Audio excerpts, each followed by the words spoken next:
All right, so 2026 says this year has completely debunked the whole superhero fatigue phase that was going around since 2024 and up. For those who are, living under a shell or living under a rock, not a shell, or those who aren't very aware, the superhero fatigue phase was made when people were very unsatisfied with a lot of superhero comic book media, and they deemed it as superhero fatigue. Now, if you ask me, I think that's a lazy word to say because I don't think anyone was fatigued of superhero media, comic book, whatever superhero media. I think the reason why people were very unsatisfied and disgruntled towards them was due to the fact that they had terrible writing with awful plots, with also very, very bad casting. I think that was the biggest problem of what was going on around that time. Because if you were to look at those movies and shows, a lot of them were produced by Marvel, and there was some DC in there too. We're not gonna lie, the Snyderverse was hot garbage. Kalel, no. Absolutely horrendous. So now let's go back to 2020, some 2023 or something 2023. Let's go back to this year. We've had a banger of good superhero content media coming out. We're going to talk about Invincible. Again, that also breaks the superhero fatigue quote that was going around at that time, because Invincible has been consistent for, I think, 5 years because it has quality writing. There was talk about The Boys was also doing pretty good. I know people didn't like the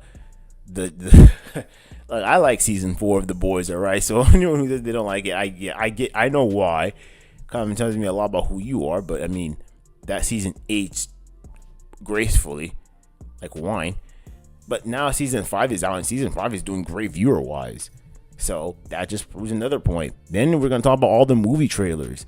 Great example, Spider-Man. Spider-Man's looking amazing. People are talking about it. Hey, jeez, I liked it, and I'm gonna watch it because it looks good. We're gonna also talk about Spidey Noir, a television series made by Amazon. That looks very interesting. I even saw the new trailer. Again, I'm kind of interested in it. I'm kind of invested in it. We're gonna also talk about Supergirl. People are very interested in Supergirl. I know some people hate on it, but like, who cares? It does look interesting. Look at the views it's making. People want to watch Supergirl. People want to see Supergirl. And also, another DC project that just came out last month was Clayface. People are still, that Clayface teaser, wow, amazing. People are talking about it. It is just viral. So, again, this superhero fatigue thing that was being said around the 2024, some 2025, again, I think it was just a bad quote. I think we're just talking about superhero media isn't getting proper writing, or they're not having the proper directors or casting directors or anything. It just, the directions of them were just terrible. It just seemed like they were just popping them out, and you can pop out as much as you want. It doesn't really matter. It's just, if you're just popping them out lazily, people are just gonna be discouraged of ever watching any other. And a great example of that will be Daredevil Born Again. Season 1, people were so amazed because we thought this Born Again was going to be a continuation of a continuation of the Netflix series. Because everyone who knows that Born Again went to productive hell, because the original plot point was to be more campy, happy, until they overhauled it and changed it up, because Disney realized that, we don't want to see like a campy Daredevil. But even then, when they did brought up season 1 of Born Again, it did get a lot of views compared to season 2, because it had a lot of huge viewer watch, but it didn't have the high reviews due to the fact that it was just terrible. It was a mess. Editing was bad.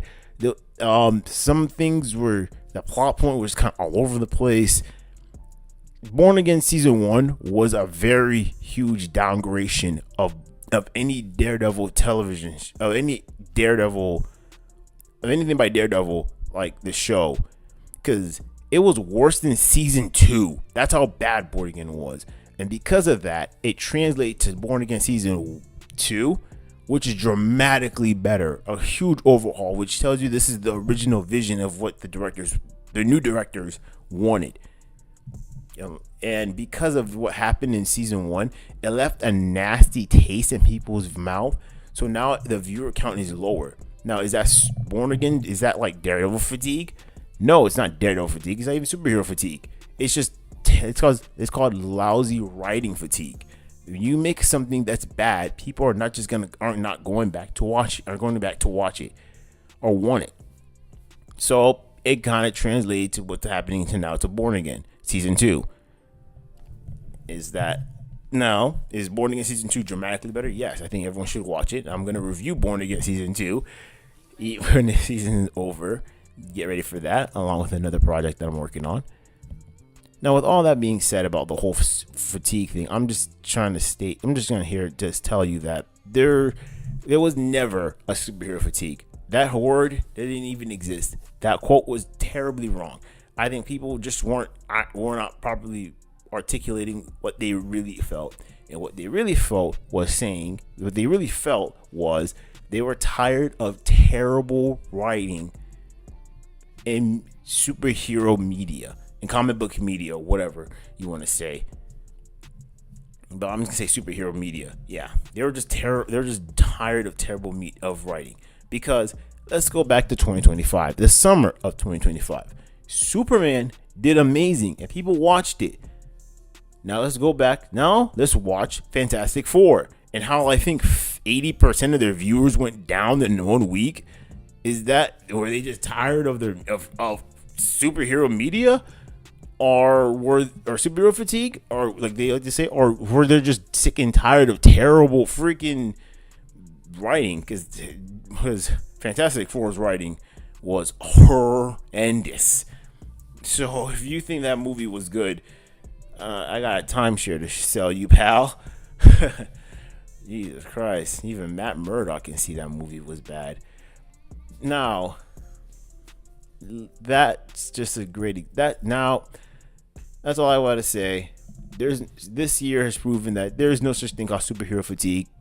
Now that we've had such a banger of lineups of superhero content coming out in 2026, we can confirm that superhero fatigue quote doesn't exist. It's not real. We were just done with the terrible writing, and that is the reason why a lot of these new comic book superhero medias are looking very good, and some of them are blowing out of the park. So that's all I gotta say. Ciao.